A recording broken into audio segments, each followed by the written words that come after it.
The story began in a way I never expected. My name is Nathan, and I'm 25 years old. After living and working abroad for a number of years, I decided to return home.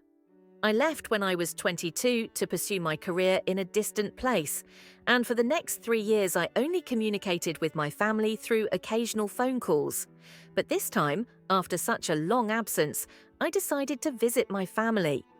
Walking into the familiar house brought a mixture of nostalgia and unfamiliarity. My parents, Mark and Rachel, were very emotional to see me again. The evening was spent reminiscing, laughing and enjoying my mother's cooking, which I had missed so much. But what surprised me most was Lila, my younger sister. The last time I saw Lila, she was a small, sweet but shy girl who would hide behind me when meeting strangers. But when Lila came out of her room to greet me, I could hardly believe what I was seeing. She had grown into a tall, confident woman. Her long hair flowed freely, her eyes sparkled, and her shy but warm smile hit me.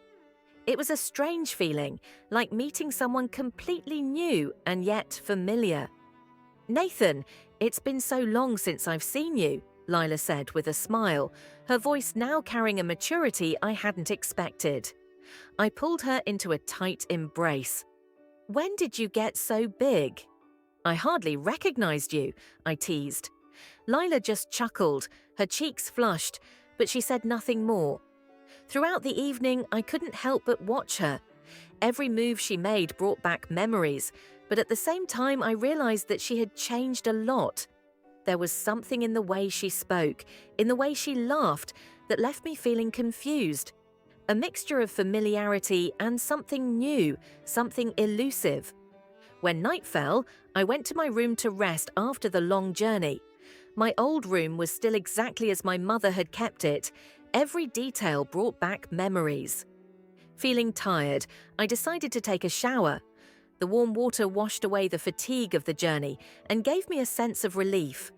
After my shower, I put on a loose t-shirt and lay down on the bed, intending to take a nap. But once the lights were out, the silence and darkness seemed to make my thoughts wander. Pictures of my family, especially Lila, filled my mind. I couldn't stop thinking about her, how much she'd changed, and the gentle yet piercing look she'd given me.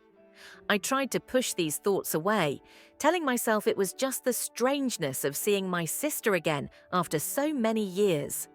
But the more I tried to ignore it, the clearer her image became. I remembered the way Lila used to smile when she was shy, the way she tilted her head slightly when she listened to our parents. Every little gesture, every little expression was etched in my mind. As I lay there, I realized that I was struggling with my emotions. Eventually, I let it all go, leaving only a feeling of warmth mixed with a slight confusion and unease. In the quiet darkness, I realized that everything around me was so still that I could hear my own breathing. Yet my mind was restless. I couldn't stop thinking about Lila and how much she had changed in 3 years. It felt like I was meeting a whole new person. Memories of when we were younger came flooding back, when she used to follow me everywhere, calling out, "Brother Nathan, wait for me." I thought of how she used to hide behind me when she was scared, or how she used to jump for joy when I brought her little presents. But now Lila wasn't that little girl anymore. The way she smiled, the look in her eyes, everything about her exuded confidence and charm, things I wasn't familiar with. I sighed softly and closed my eyes, trying to sleep. But then a gentle knock on the door jolted me from my thoughts. "Brother Nathan, are you awake?" Lila's voice called softly from outside. I sat up, a little surprised. "You're awake? What's up, Lila?" The door opened and Lila entered, still wearing the simple nightgown that accentuated her slim figure. She smiled shyly and sat down on the edge of the bed. "I can't sleep," she said, her hands clasped nervously together, her eyes avoiding mine as if deep in thought. "I just wanted to talk to you. It's been a while since we last saw each other." I nodded, trying to sound nonchalant. "Yes, so what did you want to talk about?" We started talking about simple things, family, work, and our lives. Lila told me about her days at home with our parents, her studies, and the small joys she had experienced. But as we talked, I noticed that sometimes her eyes seemed distant, as if there was something she wasn't telling me. "Brother Nathan," she said suddenly and stopped, her hands clenched tighter. "Do you think that when two people are apart for so long, they can change so much that they no longer understand each other as they once did?" Her question made me stop. I looked at her, trying to read her expression.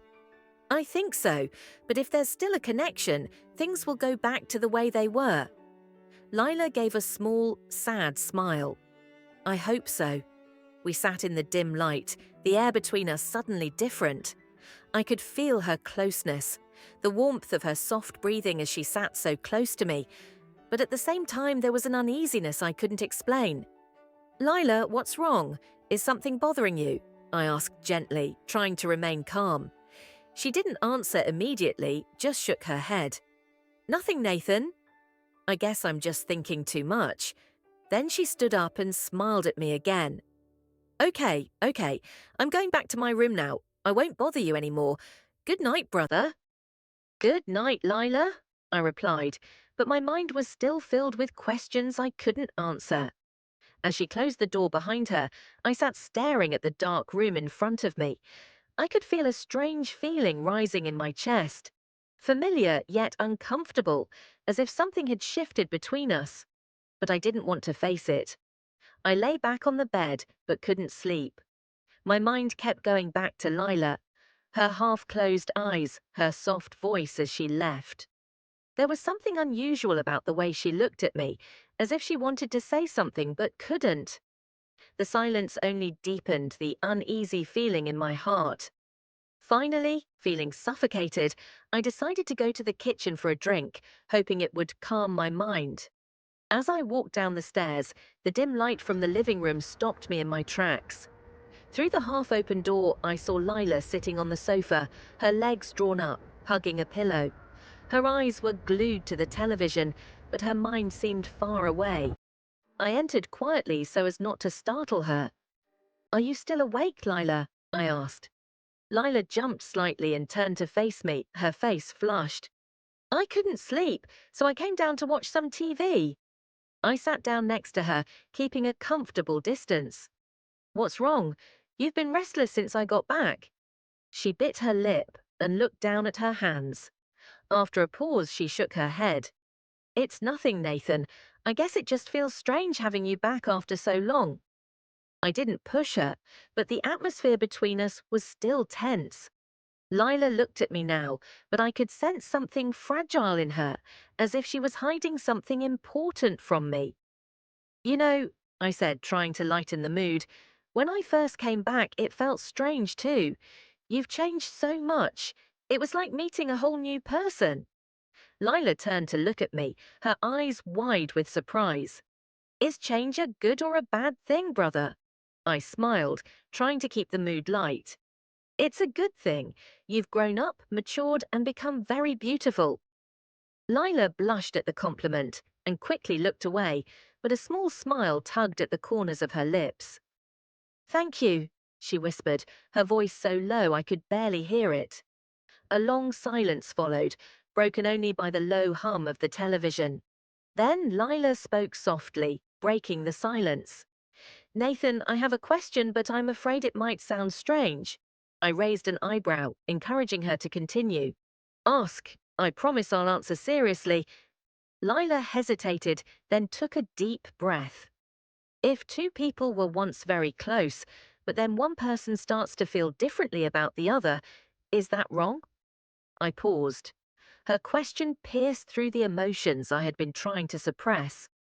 I wasn't sure how to answer, but I could feel her waiting for an answer. "I believe feelings are never wrong, Lila, but what matters is how we act on them," I replied slowly, trying to remain calm. Lila nodded slightly but said nothing further. She turned back to the television, her thoughts clearly elsewhere. I didn't push her any further, but I couldn't ignore how my heart was racing, each beat pounding in my chest. Part of me wanted to leave, to distance myself from the awkwardness, but another part of me couldn't stop watching her. Finally, I stood up and tried to sound normal. "Okay, I think I should go to bed. Don't stay up too late. We'll have plenty of time to talk tomorrow." Lila looked at me and nodded. "Good night, brother." "Good night, Lila," I replied. As I left the living room, I couldn't shake the feeling that something had changed between us, but neither of us seemed ready to admit it. I returned to my room and closed the door quietly, feeling the weight of the silence. But the silence only increased the confusion in my mind. Lila's question echoed in my mind. If two people were once close, but one of them feels differently, is that wrong? The way she looked at me, her unspoken words, it all seemed to confirm a feeling I wasn't ready to face. I lay on the bed, staring at the ceiling, feeling restless. The feelings between Lila and I that had built up since I'd arrived kept replaying in my mind. The shy smile she gave me when we first met, her meaningful questions, the way she came to me on the balcony, it all seemed to be leading somewhere I wasn't ready to admit. The next morning, I awoke to the soft light of the sun filtering through the door. My body felt heavy from lack of sleep, but I didn't have time to think too much about it, as the smell of freshly brewed coffee from the kitchen reminded me that a new day had begun. As I walked down the stairs, I saw Lila standing at the kitchen counter making coffee. She was wearing a loose t-shirt and jeans, looking comfortable yet graceful. When she saw me, she turned with a gentle smile, but there was a calmness in her eyes that I noticed immediately. "Good morning, brother," she greeted me, her voice trying to sound casual. "I've made some coffee. Would you like a cup?" "Yes, thank you," I replied, trying to hide my admiration. I sat down at the table and watched her pour the coffee into the cups, her fingers lightly brushing the rim of the cup. It felt so familiar, yet different. We sat facing each other, the air between us quiet but thick with unspoken words. I knew Lila had something to say, and I wanted to break the silence, but every time I opened my mouth, I couldn't find the right words. Finally, Lila spoke first. "Nathan, I'm sorry if I made you uncomfortable last night," she said softly, her eyes fixed on the table. "I didn't mean to cause any trouble." I looked at her, seeing the sincerity in her eyes, but also the sadness she was trying to hide. "It's okay, Lila. I didn't know what to say either. Everything was just unexpected." She nodded, setting the coffee cup down in front of her. "I understand. Maybe I'm just confused." Her words made me realize that I wasn't the only one struggling with emotions I wasn't ready to face. I couldn't let her feel alone in this confusion. "Lila, listen," I said quietly. "We're siblings. Time and distance may make things feel strange, but I believe it will pass. As long as we respect each other, everything will go back to normal." Lila looked at me, her eyes filled with something, hope or perhaps doubt, but after a while she nodded. "You're right. Maybe I'm just thinking too much." The rest of the day passed with Lila avoiding me. She kept herself busy with small chores around the house. I didn't try to approach her either, knowing that we both needed time to process our feelings. But the distance didn't ease the tension, it made everything more uncomfortable. In the evening, my parents, Mark and Rachel, announced that they were going to visit a friend and wouldn't be back until later. I felt the situation getting more complicated. Now it was just Lila and me in the house.